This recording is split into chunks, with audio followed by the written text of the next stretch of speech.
Bonjour, je m'appelle Simon Deschamps, je viens de rejoindre le M2C à Rouen pour travailler sur le projet EO4 Intertopo.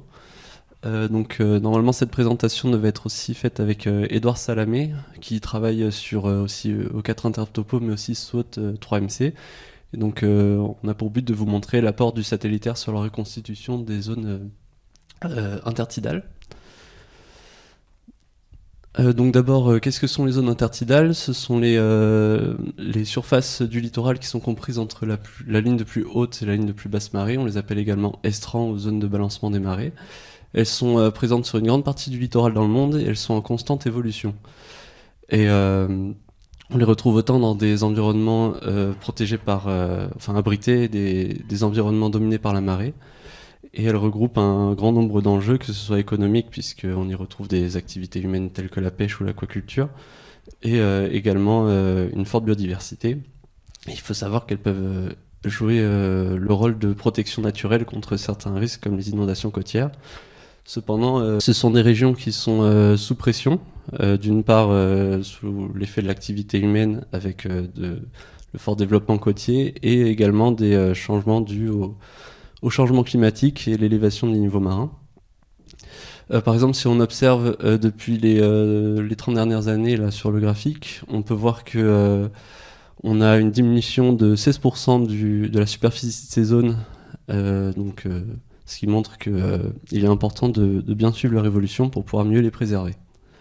Et pour faire le suivi de ces zones, pour avoir un suivi régulier, un suivi sur des grandes surfaces, on va plutôt privilégier l'outil satellitaire qui permet d'avoir des données plus régulières et sur des grandes surfaces par rapport à par exemple un levé lidar ou des mesures in situ qui sont plus compliquées et plus coûteuses à mettre en place.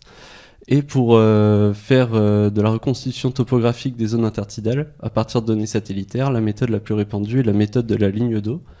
Donc l'on peut diviser en 3 étapes principales. C'est d'abord on vient extraire les lignes d'eau, donc les interfaces entre le sable et l'eau ou la vase et l'eau, sur une série d'images satellitaires à différents instants de la marée.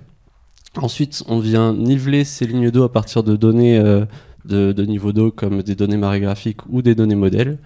Et enfin, on interpole pour obtenir des modèles comme ceci. Et c'est une méthode qui est bien connue, mais qui présente certaines limites. Notamment, parfois, on peut avoir un nombre insuffisant d'images satellitaires, donc qui complique la reconstitution topographique de la zone.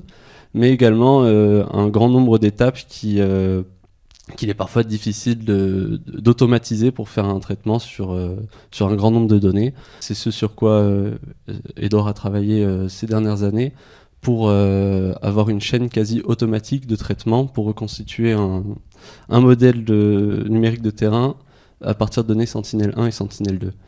Donc c'est une méthode qui a été testée sur 2 sites d'abord, donc le bassin d'Arcachon et la BDV, à partir de données Sentinel-1 et Sentinel-2 sur la période estivale.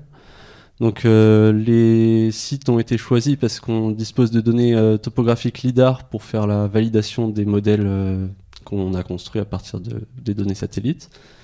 Et par exemple, là, si on regarde en bas à droite, on peut voir la quantité de données Sentinel-1 et Sentinel-2 pour l'année 2018 qu'on a ramené sur une période nominale de la marée pour montrer qu'on peut bien reconstituer un signal de la marée complet à partir de toutes nos données Sentinel-1 et Sentinel-2. Et ce sont sur ces données qu'on a extrait les lignes et ensuite on les a nivelées à partir de données de modèles, donc le modèle ICOM du CHOM, et aussi pour le bassin d'Arcachon on dispose de données marégraphiques. Et également, donc, ces 2 sites permettent de tester la méthode sur 2 environnements aux caractéristiques différentes, puisque d'un côté, on a le bassin d'Arcachon qui est mésotidal, à dominance de vase et de grande dimension semi-fermée, alors que la BDV est de plus petite dimension, ouverte, avec un mélange de sable et vase, et macrotidal.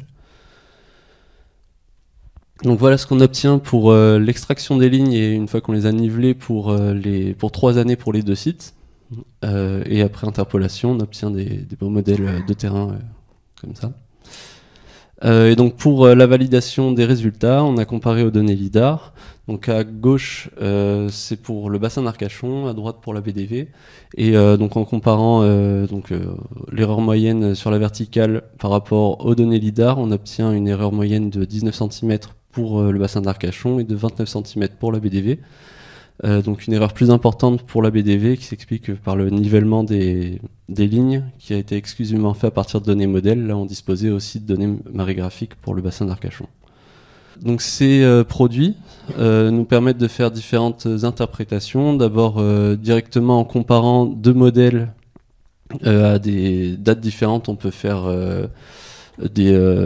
étudier l'évolution morphosédimentaire des zones intertidales. Donc par exemple là comme on peut le voir à droite, on peut détecter des migrations de chenaux avec des zones de forte érosion proches de zones de forte accrétion. Et en intégrant sur l'ensemble de la zone, on peut faire des bilans sédimentaires. Et là, pour les deux sites d'études entre 2016 et 2018, on voit qu'on a plutôt des zones qui subissent de l'érosion. Ensuite, cette méthode a été testée également sur la baie de Somme. Donc là, c'était pour valider d'autres résultats, notamment étudier la validité des changements morphosédimentaires qu'on peut observer à partir de nos modèles. Donc d'une part, on a nos deux modèles qu'on a produits à partir de nos données Sentinelle pour 2016 et 2019. On a fait la différence pour voir les zones d'accrétion et les zones d'érosion. Et on avait deux modèles numériques de terrain également, mais du LIDAR. On a fait également la différence pour voir si on retrouve les mêmes zones d'accrétion, les mêmes zones d'érosion. Et on retrouve, à l'exception de quelques artefacts, on retrouve les mêmes tendances générales. Donc on a eu des résultats qui étaient plutôt positifs. Ensuite, donc le projet où Edouard travaille dessus, donc c'est qui concerne SWOT. Donc SWOT qui est une mission qui a été lancée en décembre 2022 en collaboration entre le CNES et la NASA. C'est un satellite qui, avec deux larges fauchées, permet d'obtenir des niveaux d'eau en 2D, donc avec une précision le long de la trace de 2,5 mètres et perpendiculaire à la trace de entre 10 et 60 mètres. Un produit particulier de SWOT qui nous intéresse pour la reconstitution topographique des zones intertidales, puisque on va obtenir pour chaque point qui est classifié comme de l'eau, la hauteur du point et les coordonnées, ainsi qu'un masque d'eau donc qui regroupe les points aux extrémités de ce qui est classé comme eau. Et donc à partir de ces données, on peut reconstituer on peut extraire les lignes d'eau sans les niveler avec des données marégraphiques et des données modèles. Et également, le SWOT a été testé pour l'interférométrie radar pour reconstituer des modèles topographiques des zones intertidales. Et ce qui est bien avec cette méthode, c'est que contrairement à la méthode de la ligne d'eau qui nécessite 3 à 4 mois de données pour reconstituer, extraire suffisamment de lignes pour reconstituer un modèle, ici on n'a besoin que d'une seule acquisition à marée basse. Donc ça montre qu'on peut élargir les applications de SWOT pour la reconstitution de la topographie des zones intertidales. Enfin pour finir, donc le projet que j'ai rejoint, c'est le projet SCO 4 Intertopo, qui a pour objectif maintenant d'élargir l'étude de nos zones intertidales, non pas à quelques sites comme il a été fait jusqu'à maintenant, mais à l'ensemble du littoral normand. Donc entre 2016 et 2025, à partir des données Sentinelle 1 et 2, on va avoir également d'autres objectifs comme mettre en lien les résultats qu'on obtient avec les effets du changement climatique, mais puisqu'on a un littoral en Normandie qui est macrotidal dans certaines régions avec des marnages qui sont très importants, on veut mettre à la fin de notre projet à disposition les MNT qu'on aura produits pour aider à la décision des acteurs du territoire. Voilà, je vous remercie pour votre attention.